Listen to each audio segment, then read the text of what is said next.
It's episode 2 of the Iron World Cup, and I've got a great lineup for you today.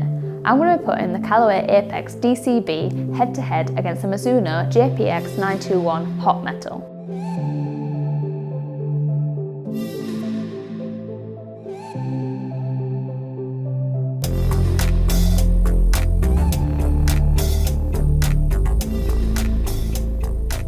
When it comes to game improvement irons, these have to be some of the best looking on the market.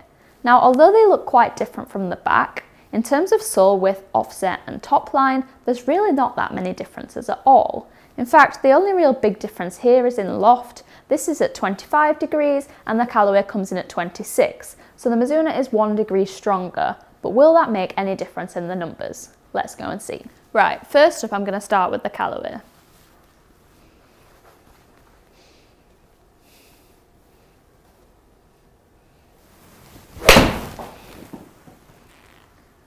That felt really nice, but it did look like it came out a little bit low.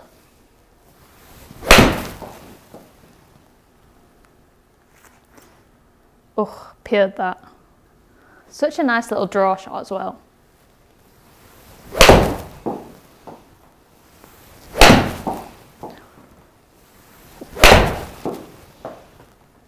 I can definitely see the extra help these are giving you to hit a draw here, because literally every shot I've hit so far has been a small or a pretty big draw.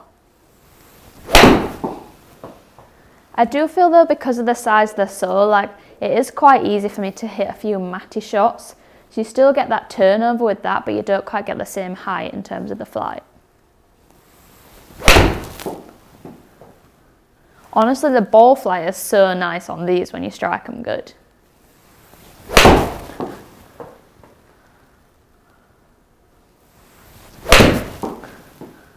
Oh, that felt so good. I really enjoyed hitting that then, and I think Callaway have done a great job of making this game improvement iron feel like one of their Forged Players clubs. And in terms of distance, it still performed really well as well. This was carrying at 169 yards, which is definitely long for me with the 6 iron. It's probably more where I'd expect my 5 iron to carry in my own set. Now these were also launching really high. They had a launch angle of 18.5 degrees and a peak height of 28 yards. So if you're someone who needs that extra launch and height, that's definitely going to help you out, and it also should give you a little bit more distance because it's going to help you with that hang time. In terms of dispersion, this wasn't bad at all. I would definitely say there was more of a draw bias to the shots. Most of my shots were travelling right to left. I had a few that went out to the right, but overall really I think if you're someone who slices it or hits a fade and you're wanting to straighten up that shot shape, these are definitely going to help with that. Right, let's go hit the Mizuno now and see how the two stack up against each other.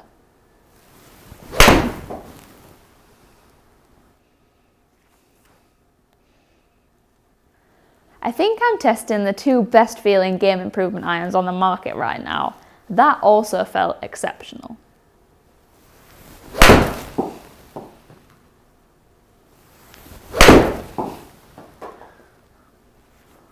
That felt like it came off really fast.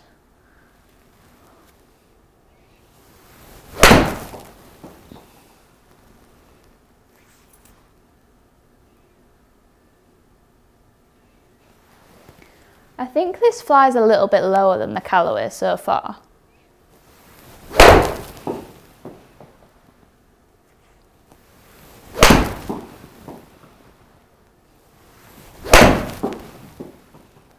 Dispersion definitely looks a little bit tighter here so far.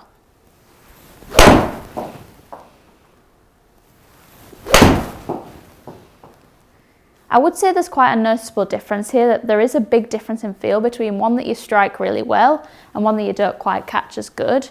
But then in terms of distance, there's not actually that big a gap, because I felt like I flushed that and it still pitched pretty similar to the other, which is pretty good because you don't really want an iron that's jumpy and inconsistent.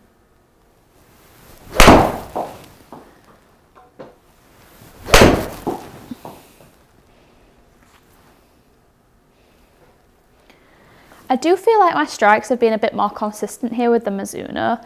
I think some of that comes down to the fact that although the sole widths are similar between the two, there's a lot more camber on the back of this, so I don't really feel like I'm catching as many almost kind of matty. So I felt like those were carrying a little bit further than the Callaway, and they were by a grand total of 4 yards. This averaged out at 173, so not a massive difference in terms of the two. These were, however, launching over a degree lower, but funnily enough they still ended up with the same peak height. And the similarities don't stop there. The spin numbers were almost identical between these two models, averaging in the 3,800s for both.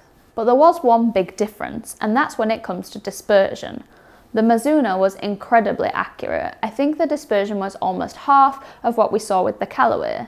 Now I would say it's probably a little less draw bias than what we saw with the Callaway, so if you're someone who's really wanting the benefit of helping you hit that right to left shot shape more, maybe this might not be the best out of the two. But in terms of overall control and having that tighter dispersion, the Mizuno was definitely the better of the two here. Across the two models here we saw some really impressive consistency in terms of distance, flight and launch. But I have to say the Mizuno was just so impressive in terms of dispersion, it has to take the crown here. Right, that's all for today, but if you have any requests about future irons that you'd like to see in the Iron World Cup, make sure to leave a comment below. If you're after more reviews from the Callaway or the Mizuno iron lineup, make sure you head to the equipment playlist and check them out. If you have any questions, feel free to put them in the comments below or drop me a line on Twitter or Instagram. And as always, you know what to do, make sure you hit that subscribe button and turn on notifications too. And if you're after more golf content, head to the National Club Golfer social media channels for more.